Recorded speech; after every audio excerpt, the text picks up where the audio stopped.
kazi ya Mungu aliyopewa haitendeki kwa viwango kama alivyokusudia.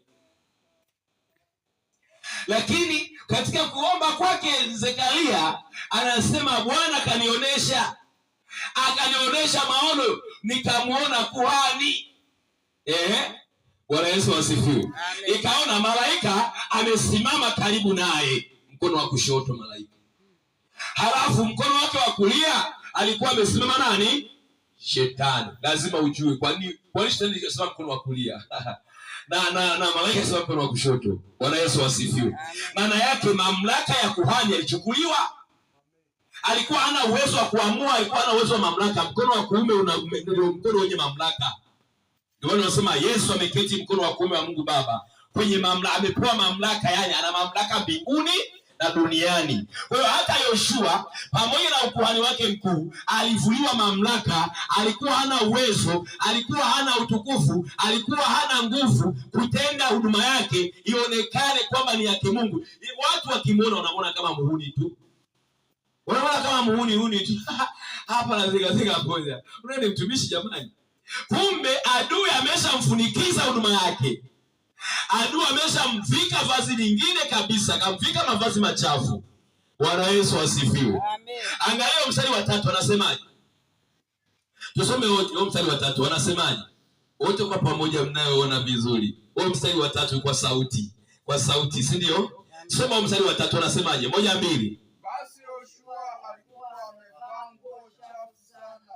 Naye alikuwa akisimama mbele ya malaika. Basi Yoshua alikuwa amevaa nguo chafu sana. Kumbe adui alikuja pale, sababu ni moja.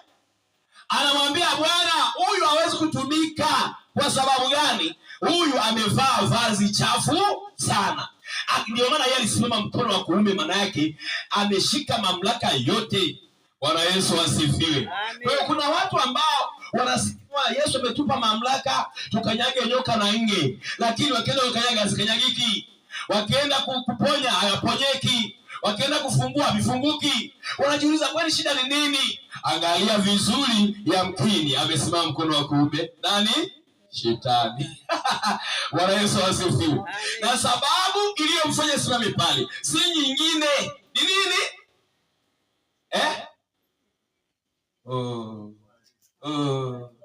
Ni nini ilichomfanya simame mkono wa kuume? Nini? Vazi alilovaa sio lake.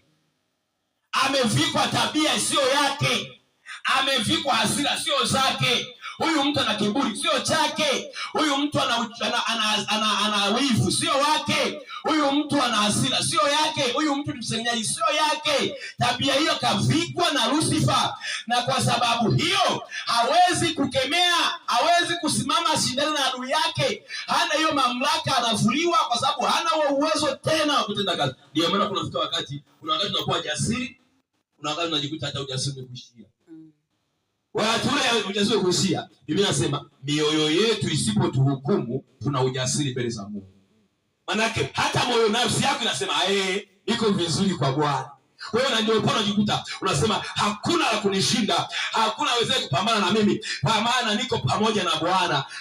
Nizami ya moyo wako inakuwa iko na kushuhudia kwamba upo salama, upo na Bwana. Kanyaga nyoka na nge na zinakanyagika, na ukipiga zinapigika, ukiinua zinazinua, unazipiga chini zinapigika. Kwa sababu gani? Hata moyo wako wenyewe unakushuhudia kwamba uko pamoja na nani? Na Bwana. Lakini kuna wakati hata nafsi yako inakushuhudia. Kile ukitaka kama sasa sisi nikakanyaga kwa mwenyewe. Bwana Yesu asifiwe. Amen. Amen. Ndio vizuri. Amen. Kwa hiyo huduma yako haiwezi kufika mbali. Yoshua alikuwa anajiuliza. Ukisoma kwa nifuatiliaji mzuri tangu Ezra huko, kwenye Ezra usome kwenye kitabu cha Nehemia, ndio inakuja kufika huko. Inazungumza habari moja. Kwenye kitabu cha Nehemia unakuta wanasema Nehemia alikuwa anatabiriwa na Zekaria na Hagai, si ndio? Kwa hiyo watu waliokuwa wamewekwa kuwa watumishi baada ya Nehemia kumaliza kujenga ile hekalu, ilikuwa ni nani? Ni Ezra, ni huyu Zorobabeli, halafu ni huyu Yoshua. Ndio wanaotakiwa watende kazi ya Bwana pale.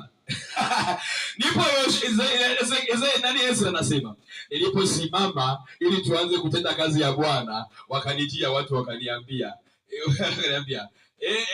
mtumishi wa Mungu, unajua hii Torati tumesoma, kuna watu hapa tena wakuu hapa, mashehe wakuu wameiharifu hii amri, tena wameoa watu wa kutoka kabila zingine.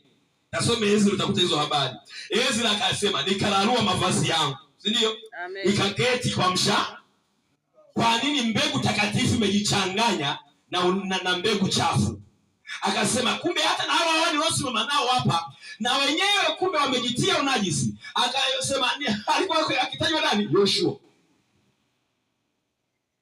Uko sawa jamani? Amen. Ezra akasema nikanyoa nywele nikasibiri nikae kwa mshangao kwanza. Ina maana tunatenda kazi hii yote. Ndio maana vita kubwa, ndio maana mashambulizi. Adui kumbe amesema mkono wa kuume mwa Yoshua. Ezra akaomboleza, Ezra akatubu, Ezra akaanza kulia. Wakaja wengine wanamwambia, sikiliza mzee, inuka, hii shughuli na kuhusu wewe. Kinachotakiwa hapa, hawa waliofanya haya wavuliwe. Bwana Yesu asifiwe. Kila aliye na kinyago avuliwe. Kila aliyeoa mwanamke ambaye ni najisi avuliwe. Aliyezaa watoto kwa njia ndoa wauawe wote. Wapigwe, tuondoe unajisi katikati ya Israeli, halafu tumuone nani? Wewe kuna wakati unafunikizwa. Adui analeta nafunikiza, sema huyu aondoke hapa, na aka tabia yake aondoke hapa. Maadamu aka tabia hata ukaacha ikikwazo. Kachoyo ni kikwazo. Bwana Yesu asifiwe. Amen. Hasira kikwazo, kuzilazila wengine wana nini? Wanasema kuzila kususa. Bwana Yesu asifiwe. Yaani ukiongea kidogo naye anasusa kila kitu. Yaani katabia hako kanafunika huduma yako. Ukikwaza kidogo tayari wewe ni mtu ambao una mambo, yani una machungu, una hasira, una nini na mawazo mabaya. Adui anasema aka katabia, Mungu ainuliwi huyu, avuki hapa, abarikiwi huyu, hata vuka hapa. Kwa hiyo huduma, karama za wengi zimefunikizwa, hazionekani. Watu kwenda mahali utaimba, utatumika, watu watakusikia kama anakula kama muhuni. Sasa watu muelewi huyu mtu, hatumuelewi. Utajaribu hata kwa watumishi wenzako. Watumishi wenzako watakuwa wanakutia moyo. Jipe moyo, endelea mbele, lakini wakiangalia wanaona kama hapa elewi. Bwana Yesu asifiwe. Amen. Unakosa nini? Kibali. Unakosa nini? Kibali. Sasa leo ondoa. Amen. Ondoa. Bwana Yesu asifiwe. Amen. Ondoa nini? Kibali. Kikwazo. Tunaenda sawa? Amen. Alipoambiwa Yoshua vuliwa nini? Bwana akasema, malaika akasema, ewe shetani, Bwana na akukemee. Alimkemea shetani kwamba toka, huyu ndiye aliyesalia, ni masazo yaliyobaki. Hawa ndio waliosazwa, hawa hakuna wengine walishindwa, hawa wameweka wamesimama. Lakini angalia na haya masazo yaliyobaki. Adui wewe umetia vikwazo juu yao, umetia mtapia juu yao, ili maana mtu asipate kibali mbele za Mungu. Maana Mungu yuko anatafuta watendakazi. Sasa watendakazi wenyewe amewafunikiza. Malaika akasema, Bwana kukemee. Sasa wewe anikemee, mimi sitoki hapa. Hii nguo yangu yamevaa, tabia yangu hii anayo, hasira yangu hii anayo, uchungu anao, wivu anao, fitina anayo, ni mwenye hila, ni mwenye mashaka, ni mwenye kutokuamini. Sasa hapa nimekaa mahali pangu, huyu ni wangu, ni mtumwa wangu. Mungu anasema sasa sikilizeni. Akamwambia waliosimama karibu naye, si ndio? Amen. Mvueni nini? Vazi. Mvueni nini? Vazi. Mvueni hilo vazi.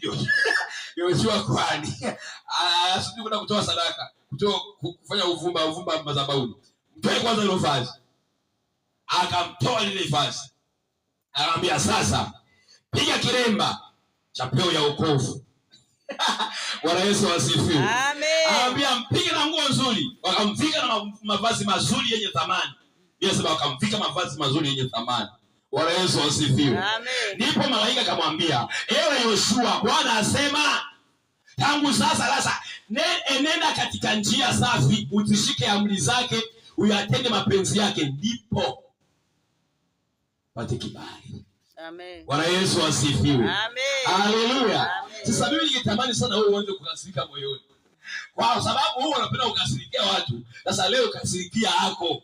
Amen. Mwambie hii tabia ili kama tutaomba hata nusu saa, tukaomba dakika 10, lakini nataka ning'oe hichi.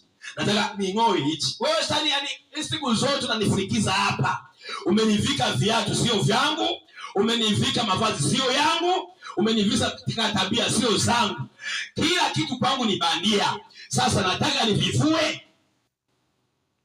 Utaanza kuona huduma. Amen. Hata moyo utausikia unasema pa.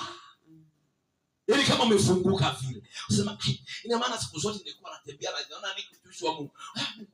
Mungu anataka nifike baba. Niwe baba tena baba. Fanya. Bwana Yesu asifiwe.